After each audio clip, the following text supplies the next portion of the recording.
kembali dengan Okta dalam pembelajaran bahasa Indonesia. Nah, di pertemuan kali ini kita akan melanjutkan materi tentang surat pribadi dan surat dinas. Jika sebelumnya Bu Okta sudah menjelaskan apa itu surat pribadi, kemudian kalian sudah menelaah unsur-unsurnya, mencari kaidah kebahasaannya, berlatih menulis sebuah surat pribadi. Nah, sekarang kita lanjut ke materi surat dinas. Nah, tapi sebelum kita memulai pembelajaran, mari kita sama-sama berdoa terlebih dahulu agar Allah meridhoi langkah kita hari ini. Berdoa, dipersilakan.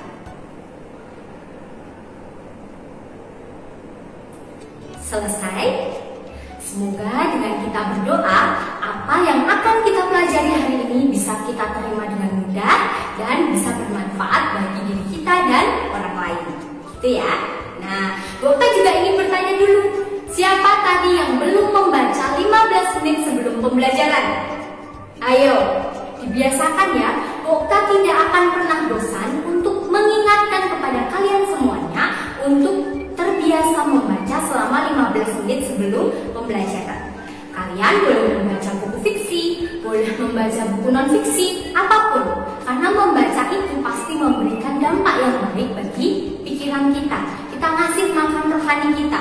Kita masih ngasih makan jiwa kita. Supaya apa? Wawasan kita luas, otak kita semakin kritis, otak kita terbiasa untuk berpikir. Gitu ya. Oke. Nah, di sini Bu Okta juga mengingatkan jangan lupa untuk menyiapkan buku tulis, buku tugas, dan alat tulis. Sudah disiapkan? Nah, selanjutnya jangan lupa juga untuk menyiapkan sumber belajar kalian semuanya. Boleh pakai buku paket, boleh pakai modul, boleh pakai internet, apapun sumber belajar itu tidak terbatas. Apalagi dari internet. Nah, apabila kita menggunakan internet secara bijak, sebenarnya di dalam internet itu menyediakan banyak sekali sumber belajar yang bisa kita jadikan tambahan sumber belajar untuk menunjang pembelajaran kita. Gitu ya. Oke. Di sini Bu Okta sudah mempersiapkan peta kompetensi dan aktivitas belajar untuk kalian. Yang pertama, nanti kita akan membedakan surat pribadi dan surat dinas dulu. Nanti Bu Okta akan menyajikan surat pribadi, surat dinas. Kita cari tahu bedanya apa. Nah, dulu kan sudah pernah belajar surat pribadi. Nanti Bu Okta sajikan surat dinas. Nanti perbedaannya di mana saja. Setelah kita mengenali perbedaannya, yang kedua kalian harus bisa mengidentifikasi dan menyimpulkan isi dari surat dinas itu tadi. Yang ketiga, kalian menelaah unsur-unsur surat dinas. Setelah mengenal unsur-unsur, kalian akan menelaah aspek kebahasaan surat dinas. Dan yang terakhir, kalian akan belajar untuk menulis surat dinas karena kalian sudah paham unsur dan aspek kebahasaannya. Gitu ya. Sudah siap belajar? Oke. Yang pertama, kita simak di sini. Bu Okta di sini menyajikan sebuah surat pribadi. Dulu sudah kita bahas ya, surat pribadi. Di sini ada tempat dan tanggalnya, kemudian ditujukan untuk siapa, kemudian ada salam pembukanya, kemudian ada bagian isi, ada penutup, ada salam penutup, dan lain sebagainya. Kalian masih ingat? Nah, kita cermati dulu di sini. Isi dari surat pribadi itu biasanya hubungan antar personal saja, untuk keluarga, untuk teman, untuk sahabat. Nah, tidak mungkin kita tiba-tiba mengirimkan surat pribadi ke orang yang kita nggak kenal kan? Nah, pasti surat pribadi itu hubungannya secara personal. Tapi di sini juga ada surat dinas. Nah, kalian lihat di sini. Kalau dilihat secara sekilas saja sudah sangat berbeda. Kita perhatikan di situ ada logo OSIS-nya. Kemudian ada tulisannya organisasi insan sekolah dan lain sebagainya. Nah, bagian atas itu namanya kop surat. Ingat-ingat, ada logonya, kemudian ada keterangan instansi atau organisasi atau lembaga, itu namanya kop surat. Itu adalah ciri utama dari surat dinas. Ingat-ingat ya, Bu Okta kasih kuncinya di situ. Kalau di surat pribadi tadi tidak ada, ya kan? Kalian boleh membandingkan. Itu adalah satu kata kunci dari Bu Okta. Selanjutnya di situ kalian lihat. Sekarang tugas kalian adalah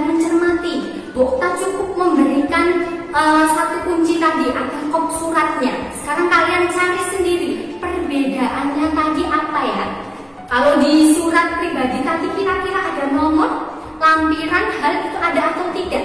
Silahkan kalian cermati. Kemudian dari segi isi. Nah, segi isinya bahasanya bagaimana? Coba kalian cermati. Kemudian di bagian bawah, nah itu juga kalian lihat di situ. Siapa yang biasanya tanda tangan? Kemudian di situ ada tembusan. Nah, coba kalian lihat di situ. Di mana saja letak perbedaannya? Sudah tahu? Oke, coba kalian cermati lagi. Gunakan berbagai sumber belajar yang kalian miliki untuk menunjang pengetahuan kalian akan perbedaan di antara keduanya. Nah, nanti kalian akan mengisi tabel ini setelah kalian menganalisis perbedaan di antara dua surat tadi. Di sini kita lihat ada kop surat. Nah, kop surat tadi jelas ya, kita sudah memberikan kunci. Kop surat itu hanya ada di surat dinas. Nanti kalian centang bagian surat dinas. Nah, untuk yang ke bawah silahkan kalian analisis sendiri. Misalnya nomor surat itu ada di surat pribadi atau dinas. Kemudian lampiran atau di bagian mana dan seterusnya. Silahkan berikan centang. Misal dua-duanya ada unsur itu, kalian centang keduanya. Paham ya? Paham langkah pembelajaran kita? Jadi pertama kita akan mengenali dulu perbedaan di antara keduanya. Paham? Oke, nanti untuk instruksi lebih jelas akan Ibu berikan melalui Edmodo.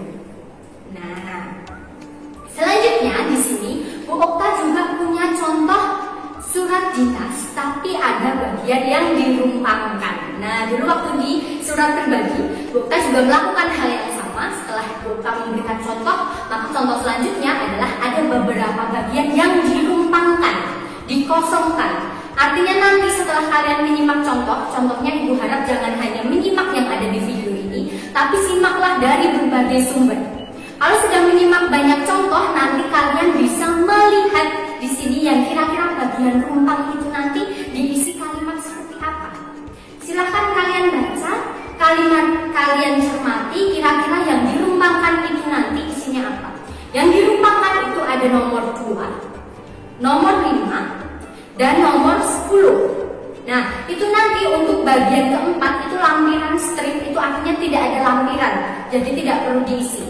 Nah, yang perlu anak-anakku semua ketahui, tidak semua surat dinas punya lampiran. Kalau hanya satu lembar saja berarti tidak perlu ada lampiran.